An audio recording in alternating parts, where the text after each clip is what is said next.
si esa sentencia es revocada, Vladimir Cerrón va a poder llevar el caso al Tribunal Constitucional. Nosotros tenemos aquí en estudios al abogado procesalista Claudio Cajina para hablar de varios temas, pero vamos, bienvenido a Exitosa, Claudio. Un gusto, Karina, estar contigo y con tus oyentes. Muchas gracias por estar aquí. Pero vamos a empezar con el tema de, hay muchos encausados, pero vamos a empezar con el señor Vladimir Cerrón. ¿Qué es lo que ha pasado? El día de ayer se ha sabido que él ha ganado un habeas corpus, ¿no? Pero parcialmente. Entonces, se le ha suspendido la condena e inhabilitación a Vladimir Cerrón. Yo quiero saber qué alcances tiene esto. La Procuraduría el día de hoy ha dicho lo siguiente: Procuraduría del Poder Judicial impugnará sentencia de habeas corpus en caso de Vladimir Cerrón. En aras de la defensa jurídica del Estado, la Procuraduría del Poder Judicial impugnará el fallo expedido en la primera instancia por el tercer juzgado especializado en lo constitucional de la Corte Superior de Lima, que declaró fundado en parte un proceso de habeas corpus presentado por el investigado Vladimir Cerrón Rojas. Entonces, es la primera instancia. Ahí vamos avanzando en algo para la comprensión. Además, también estamos en la vía constitucional y no penal, ¿no? En consecuencia, la resolución antes citada no es definitiva y será revisada en segunda instancia por una sala superior del referido distrito judicial. Va a ser apelada. Entonces, te voy a dejar una pregunta, Claudio, porque nos tenemos que ir a un corte comercial y regresamos.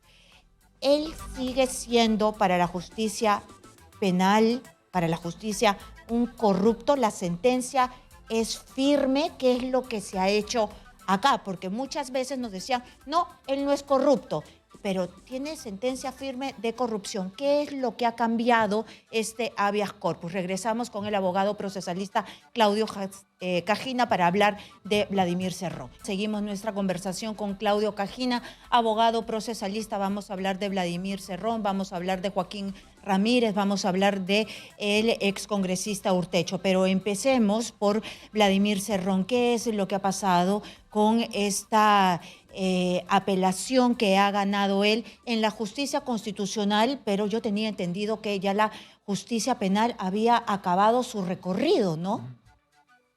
A ver, Karina, vamos a tratar de explicar esto de la forma más sencilla posible dentro de la complejidad que tiene, ¿ya?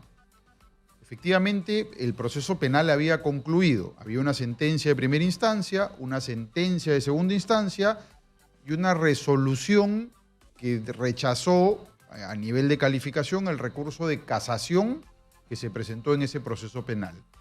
Eso generó un statu quo en el que Vladimir Cerrón tenía una condena por corrupción de funcionarios que lo inhabilitaba para ejercer cualquier cargo público. Hoy aparece un juez constitucional de primera instancia de la Corte Superior de Lima, una corte distinta en la que se tramitó este proceso penal, que es la Corte de Huancayo, anulando la calificación del recurso de casación y anulando la sentencia de segunda instancia de ese proceso penal. ¿Y qué está diciendo? Que se debe volver a revisar la apelación de esa condena de primera instancia y mientras ese tribunal se pronuncia, vamos a suspender la condena de Vladimir Cerrón. Es decir, no se va a empezar a cumplir, ¿no? Por lo tanto, la inhabilitación está como en suspenso. Si este fallo constitucional se mantuviera en la apelación que se ha anunciado que se va a presentar, eso es el escenario que vamos a enfrentar. Si en segunda instancia constitucional se revoca esa sentencia, no pasó nada con el proceso penal que condenó a Vladimir Cerrón y todo volvería al estado anterior, digamos al día de antes de ayer, antes de esta sentencia que se ha emitido en esta habeas corpus. Es decir, pero usted me está hablando de la segunda instancia. Es decir, él fue condenado en primera instancia como corrupto. ¿Sigue siendo condenado en primera instancia como corrupto? Sí, solo que esa sentencia de primera instancia se revisaría o va a ser revisada en la medida que se confirme este fallo del habeas corpus por la segunda instancia del proceso penal. Muy bien, pero todavía eso está en veremos porque ya la Procuraduría del PJ ha dicho que va a apelar. Sí, correcto. O sea, este fallo constitucional, y reitero, son algunas de las incongruencias que se generan. Aparece un juez constitucional de primera instancia enmendándole la plana a jueces superiores y a jueces supremos. A la Corte Suprema. A la Corte Suprema. Y aquí quizás es no se ha advertido esto oportunamente. En materia de amparo, por ejemplo, cuando se plantea un amparo contra resoluciones judiciales, la primera instancia hoy día es la Sala Superior. Digamos que jerárquicamente estoy más cerca a la Corte Suprema. Sin embargo, en materia penal y habeas corpus, un juez de primera instancia, tal y como está nuestro ordenamiento hoy día, ordenamiento jurídico, un juez de primera instancia termina enmendándole la plana a jueces supremos, quienes en apariencia tienen una mayor jerarquía, y digo en apariencia porque miran las situaciones que se generan, tienen mayor jerarquía que este juez de primera instancia. Y él fue sentenciado específicamente por negociación incompatible, por un pago irregular en el saneamiento, una obra de saneamiento en La Oroya. Así como están las cosas, él podría acceder a un cargo de elección popular en este momento o no, porque él tiene una sentencia en primera instancia. Mientras, lo que pasa es que esa sentencia, tal y como ha salido el fallo constitucional, suspende la efectividad de esa sentencia. Por lo tanto, él puede ser elegido, él puede ejercer un cargo. Si esa sentencia es revocada, esa elección y el cargo que pueda asumir, pues tendrá que dejarlo. Pero en el estatus actual no hay suspensión, porque está suspendida. ¿Y cuando está en apelación? Va a depender del efecto con que se emita o se admita a trámite esta apelación. En materia constitucional, donde hay derechos constitucionales de por medio, muchas veces las sentencias de primera instancia se empiezan a ejecutar inmediatamente, porque tengo un bien jurídico protegido superior a casi todos, que es de los derechos constitucionalmente recogidos en nuestra Constitución. Entonces, por lo tanto, tratándose de una amenaza a la libertad, que es un derecho constitucional con mucho peso, es muy probable que esa sentencia, al momento de concederse la apelación, surta efectos por el solo hecho de haberse emitido. Muy bien, entonces vamos a dejar que esto siga su camino, pero lo que está bien claro es que esta es una primera instancia, correcto. Se va a apelar, todavía nada está dicho. Correcto, pero ahí también hay que estar muy atentos. Si esa sentencia es revocada, Vladimir Cerrón va a poder llevar el caso al Tribunal Constitucional, donde finalmente se dirimiría esta controversia. Bueno, Vladimir Cerrón ha estado buscando una serie de juzgados porque se ha movido en todo el país, creo, para lograr esto. Es probable, yo no tengo información al respecto, pero sí llama la atención que un habeas corpus se haya tramitado en Lima cuando el proceso corresponde a la Corte, digamos, de Junín o Huancayo, ¿no? Muy bien. Ahora quisiera saber su opinión sobre este caso que se ha convertido ahora en emblemático por la coyuntura, ¿no? El caso Urtecho. Después de 10 años, que más o menos ayer Marisol Pérez Tello nos decía, ex ministra de Justicia, que así se demoran los procesos en nuestro país, que son larguísimos, ¿no? Entonces, ha salido 22 años en contra de él de prisión por recortar los sueldos a sus trabajadores en el Congreso. Ahora tenemos una lista larga de congresistas que recortan los sueldos, los mochasueldos.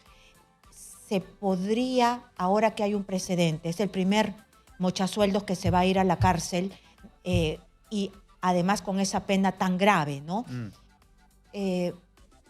Hay posibilidades que los que están ahora en el Congreso y que se les pueda probar, o el blindaje ahora podría salvarlos. A ver, yo creo que hay una alerta que no podemos pasar por alto. Más allá de que el ex congresista Urtecho reconoció haber cometido los actos por los cuales finalmente ha sido juzgado, el tiempo transcurrido en el juicio deja un sinsabor. Y hay quienes opinan incluso que la sentencia termina siendo injusta o excesiva. Y yo creo que eso es consecuencia precisamente del tiempo transcurrido entre el hecho y esta sentencia. Todos hemos escuchado más de una vez no hay justicia cuando los juicios demoran tanto. Y creo que no debemos contentarnos con esta situación porque se genera precisamente eso, una sensación de que se está cometiendo una injusticia. Ahora, este es un precedente, sí, porque tengo entendido, y si mal no recuerdo, es el primer caso de que se condena a un funcionario público por mochar sueldos, pero es un precedente por ahora de corto alcance, porque también es una sentencia de primera instancia. Habrá que ver qué pasa con las otras instancias. Y el problema es el olvido que puede generar el transcurso del tiempo, ¿no? Lamentablemente este caso ha demorado lo que ha demorado y lo que deberíamos evitar que es que en los sucesivos casos, más allá del blindaje que se pueda generar en el Congreso, de hecho, el Poder Judicial no necesita de una inhabilitación o de que se desafuere al congresista para finalmente terminar juzgándolos. Entonces, ojalá que en estos casos nuevos la justicia actúe más rápido y, de todas formas, a nivel de Poder Legislativo y de administradores de justicia, creo que la llamada atención está ahí. Hay que ver la forma de hacer que los procesos duren menos para que no dejen ese sinsabor que este caso está dejando hoy día en la comunidad en general, ¿no? Hay un tema bastante relevante que Urtecho dijo, sí, le recorté los sueldos y pidió perdón, ¿no? Acá ninguno ha aceptado, más bien ha tratado de influenciar a sus propios trabajadores para que se desdigan. Entonces, ¿esto corre en contra de los mismos procesos? Hay un detalle ahí que no tengo y que en todo caso no se ha hecho público. El reconocimiento de Urtecho se ha hecho a nivel mediático. No sé si lo ha hecho a nivel del proceso. Si lo hubiese hecho a nivel del proceso, ¿hubiese sido más rápido? Nos debería llamar la atención más aún la demora que ha tenido este caso, porque no habría ninguna justificación. Allí donde hay una confesión sincera, ahí donde hay un reconocimiento de cargos, allí donde hay un pedido de juzgamiento anticipado, que el juicio termine, o que el proceso en general haya durado 10 años. Habría que confirmar ese detalle para saber dónde está el error. Y de repente ha sido a nivel de medios de comunicación solamente. Es probable, es probable. Muy bien, pero mi pregunta de fondo. Esta vez hemos visto cómo los medios de comunicación han enseñado las pruebas, pero después, mágicamente, los involucrados salieron desdiciéndose. ¿Esto puede afectar al proceso? Sí, de hecho son, digamos, la evidencia recogida en estos casos va a tener que ser valorada de manera conjunta con lo que los investigados puedan aportar al momento de tomarse una decisión. No me queda duda que es mucho más fácil tramitar procesos allí donde los investigados terminen aceptando los cargos que en aquellos casos donde no lo hagan. Pero ahí ya estará la pericia y la experiencia de nuestros fiscales y de quienes investiguen para poder generar la convicción necesaria en los jueces para obtener una sentencia condenatoria. Muy bien. Quería hablar yo también del tema precisamente de Joaquín Ramírez, porque se le ha pedido una indemnización. No piden 700 millones de soles para reparación civil en proceso contra Joaquín Ramírez. Y esto en el caso de lavado de activos en torno al caso de Alas Peruanas. Indemnización para Alas Peruanas y es para un grupo de implicados que tienen que pagarle a Alas Peruanas. El pedido es de la Procuraduría. Creo que lo tienen que pagar Joaquín Ramírez, el hermano, hasta Keiko Fujimori. A ver, ahí hay que ordenarnos un poco. No sé si la noticia del diario que anuncia este pedido es precisa o comete algún error.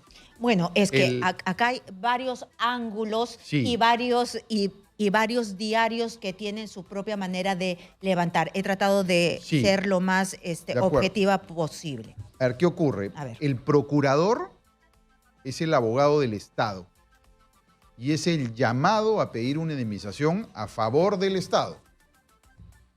El abogado de Alas Peruanas, que es una de las partes agraviadas en este proceso, es el llamado a pedir la indemnización a favor de Alas Peruanas. De acuerdo. Entonces, habría que entender quién ha pedido qué y a favor de quién. ¿Ya? Mal haría el procurador. El Poder Judicial admitió la solicitud de la Procuraduría especializada en delitos de lavado de activos en torno al caso de Alas Peruanas.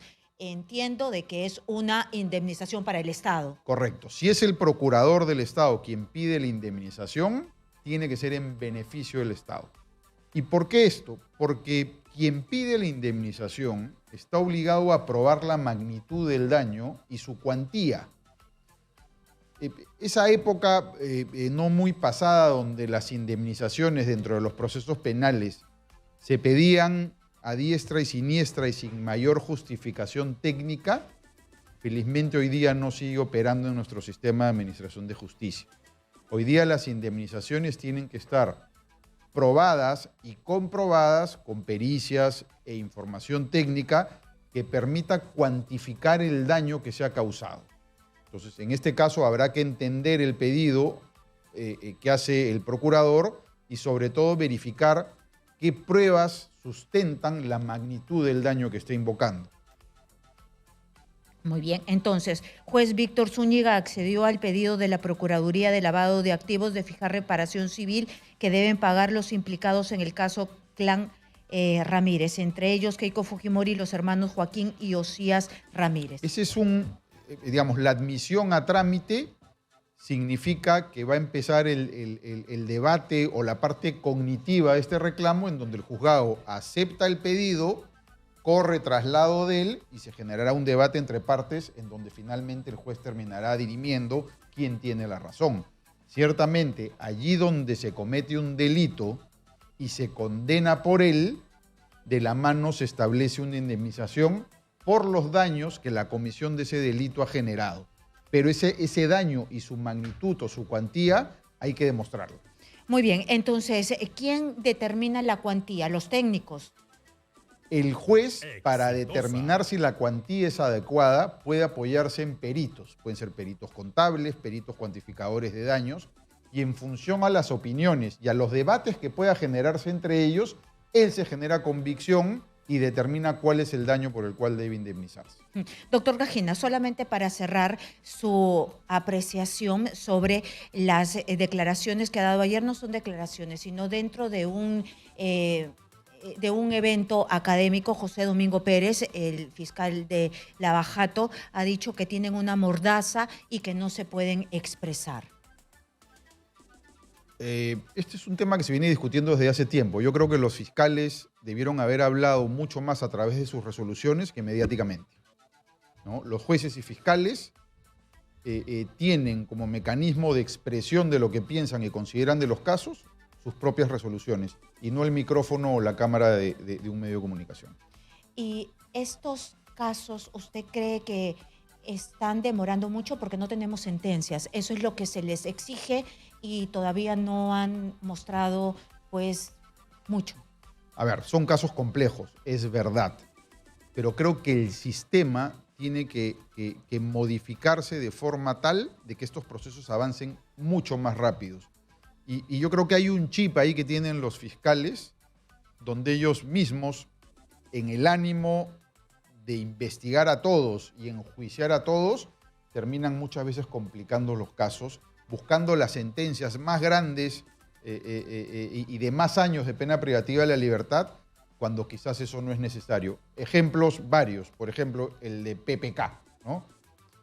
Buscando condenas de 20, 25 años, cuando naturalmente lo no probable va a vivir tanto. no va a vivir tanto. Creo que esos casos pudieran simplificarse, buscarse condenas más pequeñas, pero efectivas, que de verdad transmitan que se está impartiendo justicia, tanto para quien se investiga como para la sociedad. Pero esos juicios e investigaciones eternos que no conducen a nada y que se investiga un montón de gente, creo que están generando esta sensación de demora, de injusticia, de violación de derechos humanos, que no hacen bien ni a la sociedad ni al sistema de administración de justicia. Muchas gracias por estar aquí. A Claudio Gajina, abogado procesalista, que nos ha ayudado a entender la parte penal de todos estos casos que están en plena coyuntura.